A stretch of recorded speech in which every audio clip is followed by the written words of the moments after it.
21세기 들어오면서 가정의 위기가 찾아왔습니다. 우리나라는 OECD 국가 중 이혼율이 9위라고 합니다. 불명예스럽게도 아시아에서는 제1위 이혼율을 가지고 있다고 합니다. 그렇게 통계로 따지고 보면 하루에 300쌍씩 부부가 남남이 되어가고 있다라고 그렇게 말할 수 있습니다. 그래서 수많은 사람들이 20세기와 21세기에 거쳐서 이 부부의 관계에 대해서 어떻게 하면 부부가 회복되고 관계가 개선돼서 이 이혼율을 낮출 수 있을까? 많은 이 상담가들이 그것에 대해서 고민하고 책을 쓰게 되었습니다.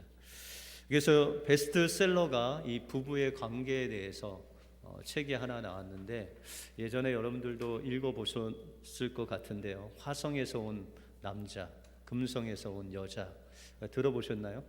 예, 한 반 이상은 들어보시고 읽으셨을 텐데요. 이 책은 존 그레이 박사라는 사람이 썼는데요. 그는 40년 동안 상담을 통해서 무려 2만 5천 명의 커플과 남녀 사이에 일어나는 그런 갈등을 연구하고 또한 그 갈등의 원인을 규명하는 그런 책입니다. 바로 남자와 여자가 서로 본질적인 차이가 있기 때문에 이 부부의 갈등이 늘 생길 수 있다라는 그런 내용이죠. 그래서 존 그레이는 남자는 화성에서 왔고 여자는 금성에서 와서 이 두 사람이 결혼을 해서 지구라는 곳에 살고 있다. 이런 만든 이야기를 통해서 이 부부의 관계를 시작하는 그의 책이 시작하게 됩니다. 이와 같이 남자와 여자가 결혼을 해서 살지만 이 남녀가 서로 저 사람은 내가 생각하는 대로 생각하고 또 내가 원하는 것을 또 원하며 그렇게 살겠지라는 이런 생각 때문에 서로의 갈등이 생겨난다라는 것이죠. 다시 말해서 이 같은 시대와 같은 땅에 살고 있지만 남자라는 정말 이해할 수 없는 영역에서 온 사람과 여자라는 또 남자가 이해할 수 없는 영역에서 온 사람과 함께 살기 때문에 서로 다름이 있다라는 것이죠. 그래서 생각도 다르고 또 무엇인가 행동도 다르고 가치관도 다르다라는 것이죠. 그래서 예를 들어서 만약에 남자가 스트레스를 받으면은 이 책에 의하면 남자들은 조용하게 자신만의 동굴로 들어간다고 합니다.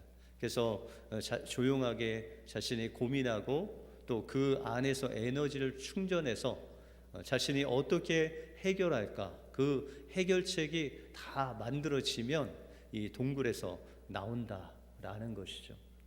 그럼 여성들은 어떻게 스트레스를 해소할까요? 이 책에 의하면요, 여자분들이 스트레스를 받으면 다른 사람에게 다 털어놔야 된대요.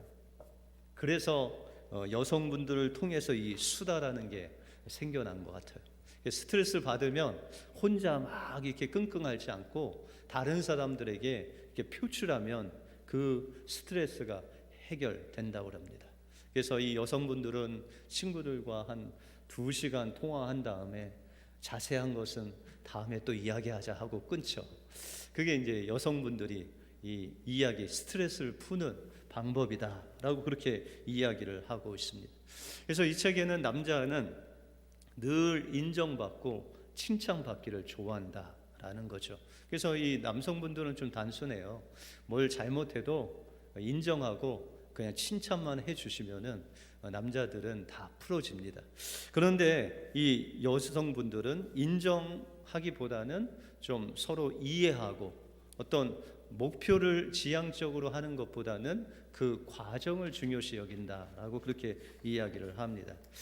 그래서 아내가 남편과 백화점에 가면 이 오랜만에 남편과 함께 갔기 때문에 그냥 백화점을 남편과 돌아다니는 그 자체, 그 과정이 여성분들은 행복하다라고 그렇게 이야기를 합니다. 그런데 남편은 시간이 가면 갈수록 불안해지죠. 그러면서 아내에게 묻기를 이거 살 거야? 안 살 거야? 이렇게 묻는다는 거예요. 그러니까 남자들은 목적 지향적이라 뭔가 백화점에 오면 그 살 것만 딱 사서 가면 돼요. 뭐 5분이 걸리든 10분이 걸리든 자신이 살 것만 사갖고 가면 되는데, 여성분들은 사지도 않으면서 뭘 그렇게 많이 만지는지, 만지고 보고 고르는데 웬만하면 또 안 사시더라고요. 그래서 이게 살 건지 안 살 건지 이 남편들은 통 모르는데 그 차이라는 것이죠. 그러나 여성분들은 그걸 즐기는 거예요.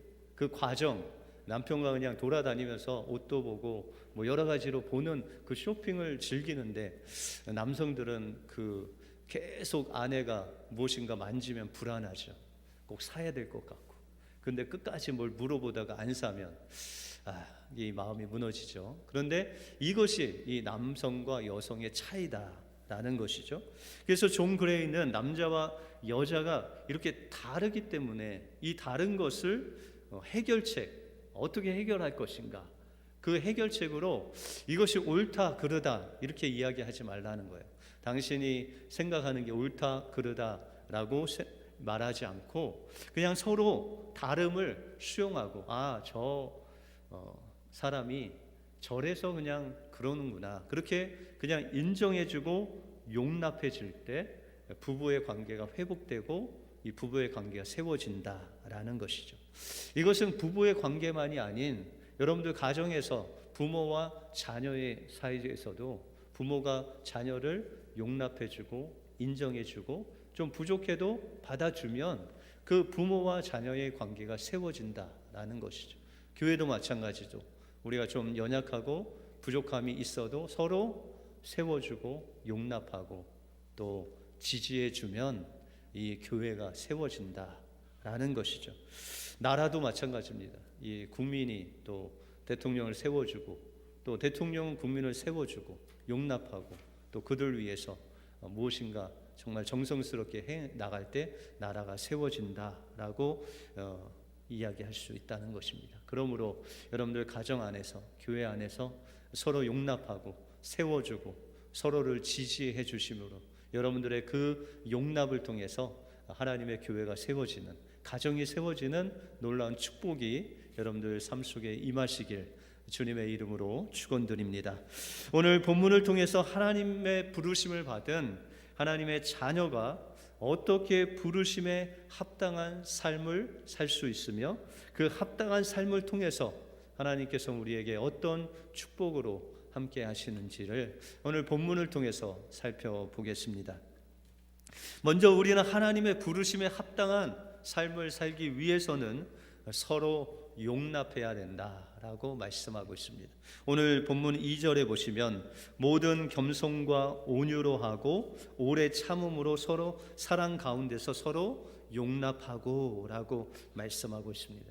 여기서 용납이라는 단어는 헬라어로 아네코라는 단어인데 이 아네코는 합성 명사입니다.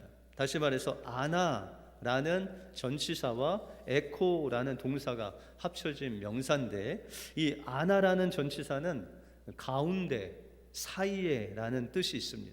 또 에코라는 것은 가지다, 취하다라는 그런 의미가 있습니다. 이 두 단어를 합치면은 이것은 서로 지지해 주다라는 그런 의미가 있다는 것이죠. 그러니까 서로를 인정하고 이해하고 서로를 부족해도 지지해 주는 것, 그것이 바로 용납하다라는 뜻이다라는 것입니다. 그런데 이 용납이라는 것은 너무 중요한 것이 바로 용서를 하기 위한 최종의 작업이 바로 용납이다라고 말씀하고 있습니다. 다시 말해서 저분을, 우리 주위의 사람들을 내가 용납하면 그를 용서할 수 있다는 거예요. 그래서 골로새서 3장 13절에 보시면 누가 네게 혐의가 있거든 서로 용납하여 피차 용서하되 주께서 너희를 용서한 것 같이 너희도 그리하고 이 모든 것 위에 사랑을 더하라. 이는 온전하게 매는 띠니라 라고 말씀하고 있습니다.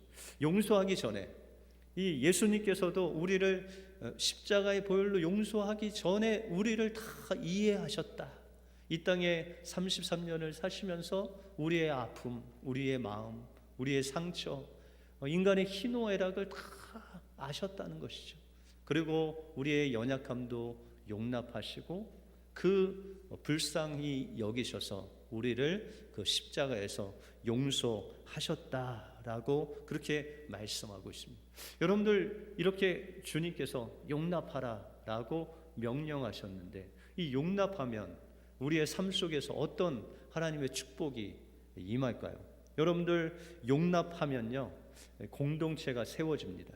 가정에서 서로 용납하면 가정이 세워지고 교회에서 서로 용납하면 교회가 세워지고 여러분들 직장에서 서로를 용납하면 그 직장이 세워지는 놀라운 축복이 임하게 된다라고 말씀하고 있다는 것입니다. 여러분들 우리 교회 안에서 성도들도 좀 다르시죠. 왜냐하면 우리가 다 남자, 여자, 또 나이도 다르고 학력도 다르고 배움도 다르고 또 신앙의 연수도 다르기 때문에 우리는 서로 그 다름을 인정하고 용납하면 우리의 이 교회 공동체가 세워지는 놀라운 은혜가 있다라는 것이죠. 그래서 여러분들 고린도전서나 오늘 에베소서에 보시면은 우리는 그리스도의 몸으로서 우리 한 사람 한 사람은 다 그리스도의 지체다, 몸의 지체다라고 그렇게 말하고 있습니다. 여러분들 예를 들어서 손과 발이 서로 불만이 있었어요. 그래서 손이 발을 보고 야, 발아, 너 그렇게밖에 못 걷냐? 내가 한번 걸어볼게 라고 하고 두 손으로 물구나무 서기를 해서 걸으면은 어떻게 얼마나 걸을 수 있으세요? 저는 이 물구나무 서기 하려고 해도 이 쓰지도 못할 것 같아요. 그런데 물구나무 서기를 잘 하시는 분도 여기서 한 집까지 못 가시겠죠. 그런데 만약에 발이 손에게 야 손아 너 그렇게 먹어서 밥 제대로 먹겠냐? 내가 한번 먹어볼게 하고 발이 숟가락 쥐고 또 젓가락 져서 이제 밥을 먹으려고 하면은 여러분들 어떻게 발로 식사하실 수 있겠습니까? 그냥 수저 하나 제대로 잡기도 어렵잖아요. 그렇죠? 여러분들 이와 같이 하나님께서 우리를 지으시되 손과 발 또한 눈이나 입이나 여러 가지 지체로 동일한 것이 아니라 다르게 하나님께서 우리를 만드셨다라고 그렇게 말씀하고 있다는 것입니다.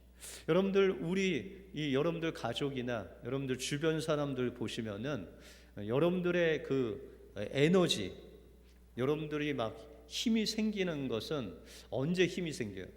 여러분들 집안에만 계속 있으면은 힘이 생기시는 분이 있죠. 우리 은혜교회는 집안에만 계시면 힘이 막 이렇게 불끈불끈 솟아나시는 분이 별로 없나 보네요. 그런데 어떤 분은요 그렇게 집에서 힘이 없어요. 거의 죽을 것 같아. 근데 밖에만 나갔다 오면 막 펄펄 살아갖고 나와요. 여러분들 우리의 성격에 따라서 내성적인 분들은요 그냥 집에서 조용히 그냥 하루 종일 잠을 주무시든지 책을 읽듯이 아마 집에서 그냥 계시면은 그 에너지가 막 쌓이시는 분이 있고 어떤 분은 집에서 막 에너지가 있는데 밖에만 나가면은 그냥 힘을 쭉쭉 잃으시는 분들이 있어요. 그러니까 여러분들의 부부 가운데 한 분은 집에 있어야 힘을 얻고 한 분은 밖에 나가야 힘을 얻으면 여러분들 어떻게 하겠어요? 이 두 부부가 밖에 나가면 힘을 얻는 분은 힘을 얻지만 못 얻는 분은 힘을 계속 잃게 되잖아요. 그렇죠? 그럼 너는 왜 이렇게 밖에 나가면 이렇게 힘이 없냐? 너는 왜 이렇게 집에만 들어오면 힘이 없냐? 이렇게 서로 옳고 그름을 따지기보다는 저 사람은 집에 있으면 힘이 나는 분이구나. 저분은 밖에 나가야 힘이 솟는 그런 분이구나 라고 그렇게 인정하고 지지해주면, 용납하면 된다는 것이죠. 그래서 교회 안에서도 어떤 분들은 막 주방 봉사를 해야 막 힘이 나시는 분이 있어요. 근데 어떤 분들은 주방 봉사만 하면 막 힘이 쫙쫙 빠지시는 분이 있죠. 어떤 분은 아이들하고 만나면 힘이 막 솟는 분들이 있어요. 근데 어떤 분들은 아이도 쳐다보기 싫어. 아이를 별로 안 좋아해요. 그런 분들도 있어요. 그러면은 저 사람은 왜 아이를 저렇게 싫어할까? 이렇게 우리가 판단하지 않고 저 사람은 아이는 싫어하지만 찬양 부르는 거 너무 좋아하셔. 저분은 봉사하는 건 조금 뭐 힘을 잃어가지만 정말 다른 것들은 진짜 잘하셔. 뭐 운전만 하면 막 힘이 막 생기시는 그런 분이야. 이렇게 서로의 장점을 또 서로의 은사들을 발견하고 저분의 그 은사를 서로 세워주고 지지해주고 용납해주면 그러면은 교회가 세워지는 놀라운 일들이 우리 안에 있게 된다라는 것이죠. 여러분들 자녀 중에도 여러분들 자녀들이 다 아빠만 닮았어요? 아니면 다 엄마만 닮았어요? 목사님, 우리 애들은요 엄마 아빠 아무도 안 닮았어요. 누구 닮았는지 모르겠어요. 막 따져보니까 저기 팔촌, 이종 뭐 이렇게 해갖고 친척, 먼 친척을 닮은 애야. 그렇게 이야기하시는 분도 있죠. 그런데 여러분들 그렇게 뭐 누굴 닮던 간에 뭐 엄마 아빠 닮았겠죠. 그 DNA를 닮았겠죠. 그런데 그 아이마다 다 달라요. 다 똑같지가 않고 한 백석에서 나왔는데, 근데 여러분들 10손가락을 다 물어도 안 아픈 손가락이 없듯이 그 자녀들마다 여러분들 사랑하는 방법, 또 사랑이 가는 게 틀리죠. 그래서 갈라디아서 6장 2절에 보시면 너희가 짐을 서로 지라 그리하면 그리스도의 법을 성취하라 라고 그렇게 말씀하고 있습니다. 서로 짐을 지는 것이 용납하는 것, 다른 사람의 그 연약함을 우리가 함께 지고 그에게 격려하고 지지하고 용납하는 것이 그리스도의 사랑으로 되어질 수 있다라고 그렇게 말씀하고 있습니다. 여러분들의 자녀가 짐스러우십니까? 어떤 자녀를 보면 이 험한 세상 저렇게 해서 어떻게 살까? 그냥 혼자 직장생활 할 수 있을까? 대학 가서 기숙사 혼자 살 수 있을까? 라고 걱정하는데요, 아이들이 다 그렇게 크죠. 근데 여러분들 약한 아이일수록 여러분들 그 약한 아이에게 더 사랑을 부어주게 되죠. 마찬가지죠. 우리 교회 안에서도 연약한 아이가 있는가 하면 또 영적으로 아주 건장한 청년이 있고 또 영적으로 아주 성장한 영적 아비와 같은 분들이 계시다라는 것이죠. 그래서 교회 안에가 이 말이 많아요. 왜요? 영적 아이들 말 안 듣고 이 아이부터 작년에 이르기까지 있으니까 이게 사건 사고가 많은 거죠. 왜요? 아이들은 그냥 모르니까 뭐 일도 저질러 뭐 깨기도 하고 뭐 낙서도 하고 이런 거죠. 그래서 교회 안에는 영적인 아이와 영적인 청년, 영적인 아비가 다 있기 때문에 그렇게 서로를 용납하고 또 세워주는 일들이 필요하다라는 것입니다. 그러므로 여러분들의 삶 속에서 하나님께서 정말 하나님의 부르심에 합당한 삶을 살기 위해서 우리 어떻게 살 것인가? 바로 서로를 용납하는 것입니다. 부부끼리 용납하고 또 자녀와 부모 간에 용납하고 성도 간에 용납하고 여러분들 직장 안에서 서로 용납하면 여러분들의 용납을 통해서 여러분들의 가정과 부부관계와 교회와 직장, 여러분의 삶이 세워지는 놀라운 성령의 역사가 일어날 줄 믿습니다. 이 은혜가 여러분들 삶 속에 임하시길 주님의 이름으로 축원드립니다. 다음으로 우리는 하나님의 부르심에 합당한 삶을 살기 위해서는 예수님을 닮은 영적인 아비가 되어야 된다라고 말씀하고 있습니다. 오늘 1절 끝부분에 보시면 너희가 부르심을 입은 부름에 합당하게 행하여 라고 말씀하고 있습니다. 여기서 부르심에 합당하다, 이 합당하다라는 단어의 의미는 적당하다 아니면 정확히 맞다라는 그런 의미가 있습니다. 합당하게 우리가 성도로서 그 성도답게 정확하게 내가 있어야 될 곳, 또한 정확하게 하나님 원하시는 그곳에 있는 것이 바로 합당하게 사는 것이다 라고 말씀하고 있습니다. 여러분들, 이 단어는 우리가 이제 구약에 보시면은 다윗의 아들인 솔로몬이 성전을 짓죠. 이 다윗은 전쟁에서 피를 많이 흘렸기 때문에 성전을 만들려고 했는데 하나님께서 노하셨어요. 그래서 너는 피를 많이 흘려서 나의 집을 짓지 못한다. 그러니까 다윗이 막 재료들, 성전을 지을 모든 재료들을 준비하고 죽었어요.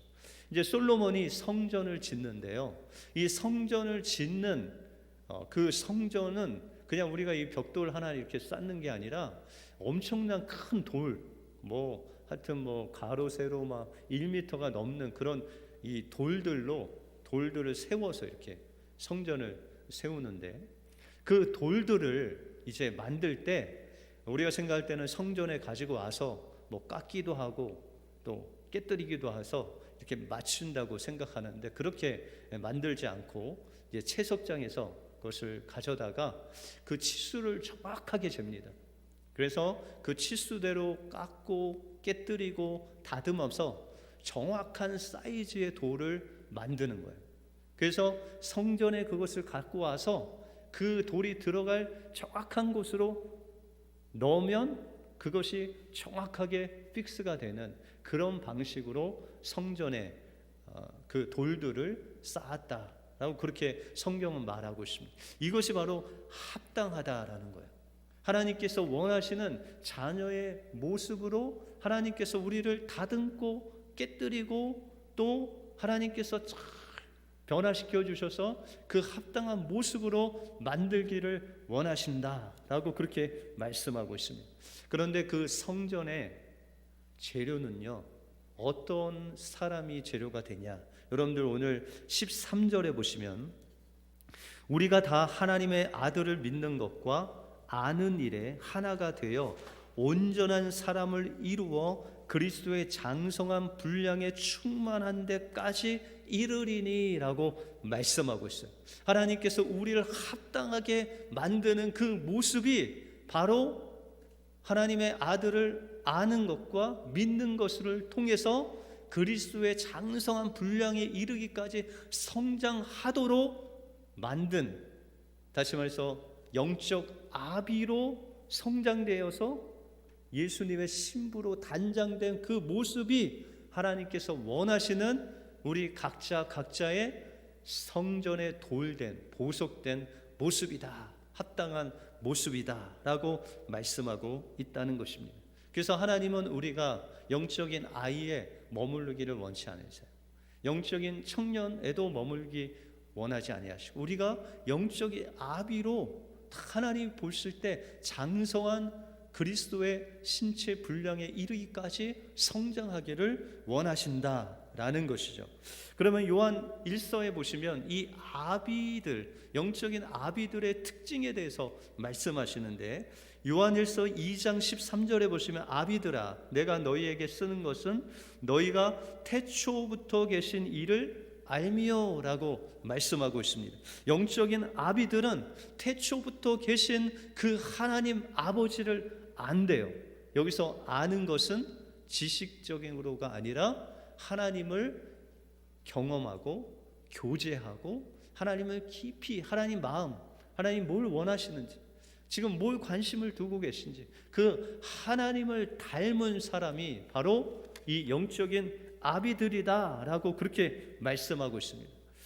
오늘 본문 13절 초반부에 보시면 우리가 다 하나님 아들을 믿는 것과 아는 일에 하나가 되어, 이것이 바로 하나님을 아는 것 또한 믿는 것을 통해서 우리가 장성한 영적인 아비가 될 수 있다라고 그렇게 말씀하고 있다는 것이죠. 그러면 여러분들 이 영적인 아비가 하나님의 마음을 알면 어떤 역할을 할까요? 부모 역할을 하게 되죠. 여러분들 자녀를 키우실 때 가장 힘드셨던 그 시기가 언제세요? 여성분들은 아이를 낳을 때라고 또 많이 말씀하실 수 있는데, 그 아이가 이렇게 커서 학교 가기 전이나 학교 가고 한 2, 3학년 그 이후에도 힘들지만, 그 아이들이 분변치 못하고 이렇게 맨날 말썽 부리고 손이 많이 갈 때, 그때가 가장 힘들죠. 그래서 어떤 분들은 아이가 3명이면 한 아이는 업고, 한 아이는 안고, 한 아이는 손에 잡고 시장을 보러 가시는 분도 있고, 그러다 보면 허리가 막 망가지고 어깨도 망가지시고 여러 군데 이 골병이 들으시잖아요. 그런데 어른들은, 그 젊은 엄마들, 정말 지금 아이들이 어린 어머니들은 시간 가는 줄 모르고 정신이 없잖아요. 그런데 그 어르신들은 그렇게 이야기하시더라고요. 젊은 엄마, 그때가 제일 좋을 때야, 그렇게 이야기를 하세요. 남 마음도 잘 모르시고. 근데 다 경험을 해 보시니까 그때가 제일 좋았던 거예요. 그리고 제가 예전에 한 10여 년 전에 샬롯이라는 노스캐롤라이나의 샬롯에 있는 교회를 섬기는데, 어떤 권사님이 오시더니 목사님 힘드시죠? 그러는 거예요. 예, 제가 힘들 게 있어요. 저희 아내가 힘들죠. 그랬더니 그때 이제 저희가 둘째까지 있었어요. 그러니까 첫째는 한 5-6살, 둘째가 한 3-4살 이렇게 있었는데, 아이가 이제 어리니까 보시기에 좀 힘들게 보이셨나 봐요. 그러면서 저에게 위로의 말씀을 하시는데, 목사님, 저 한 해가 이제 학교에 다니면요 1년에 얼마를 버시는지 아세요? 그렇게 묻더라고요. 얼마를 벌어요? 저 아이 한 명이 1년 공부하는데 1억을 버는 거예요. 그렇게 말씀하시더라고요. 그러면 여러분들, 자녀가 3명이면 한 10년 공부하면 얼마 버는 거예요? 30억. 그렇죠?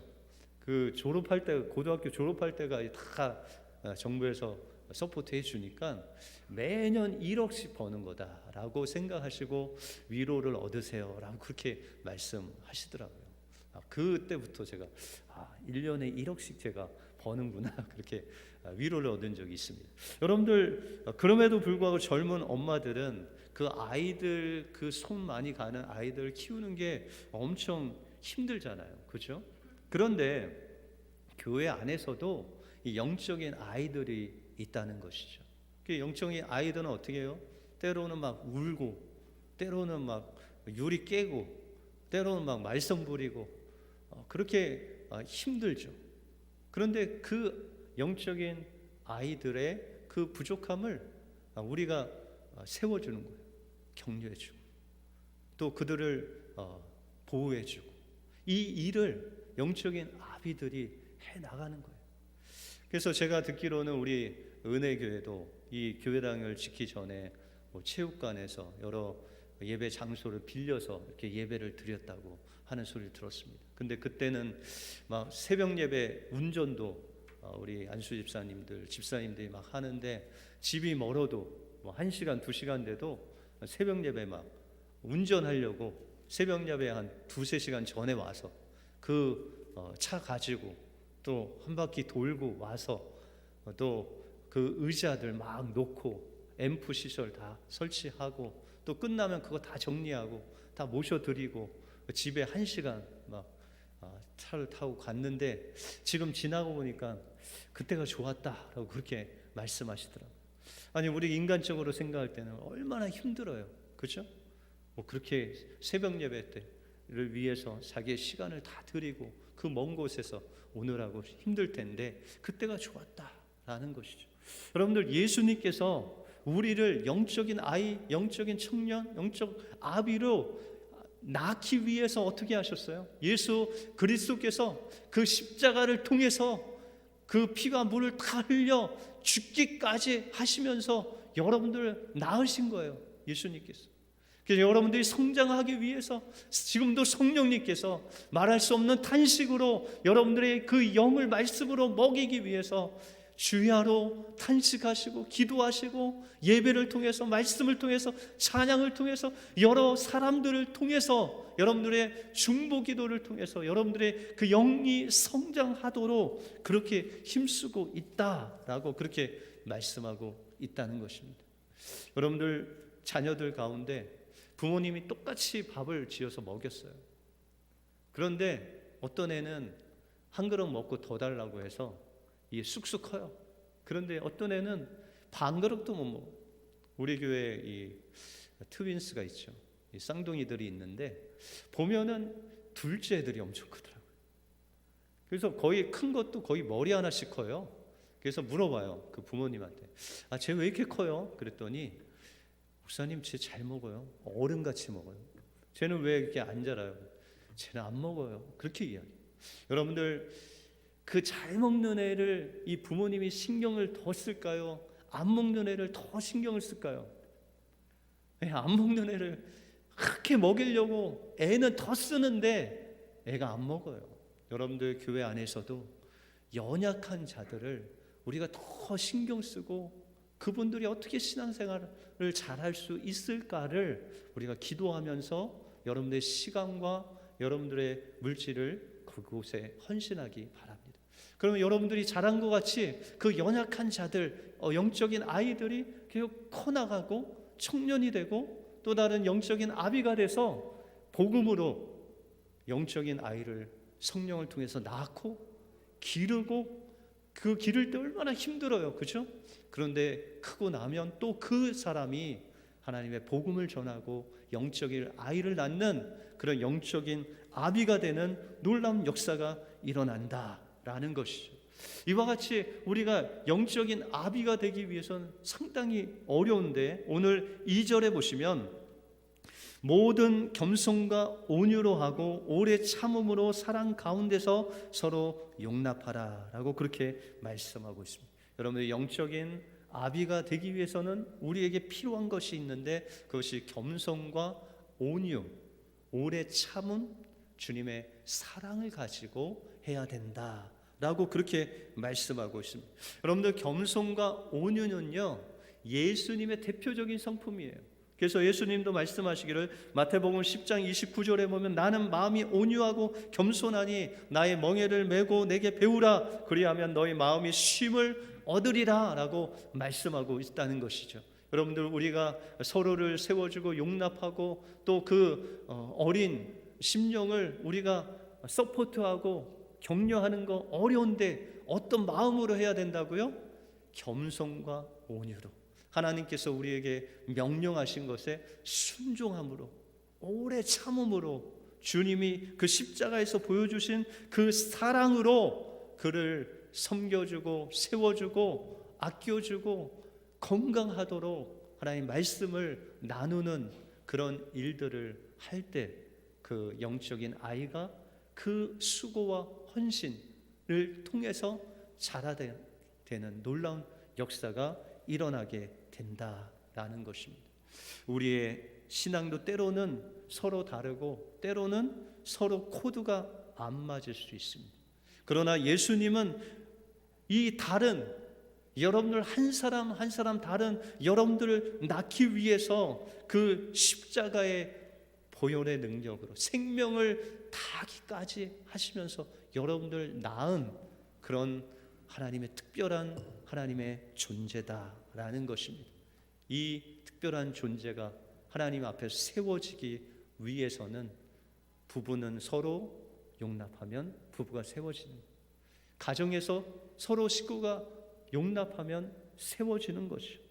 그 용납하고 세워지는 놀라운 그 은혜가 바로 교회 안에서 여러분들 삶의 자리에서 일어날 때 하나님께서는 여러분을 통해서 하나님의 나라가 세워지는 놀라운 역사를 일으켜 주신다.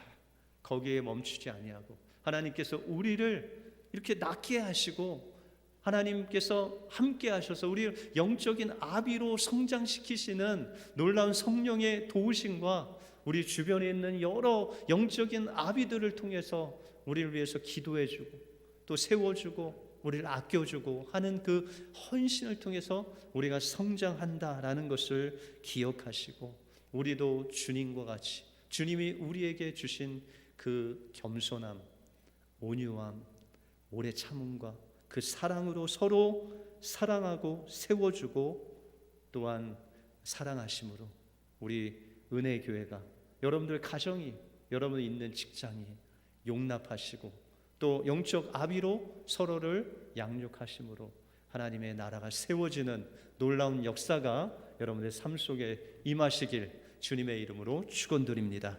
기도하겠습니다.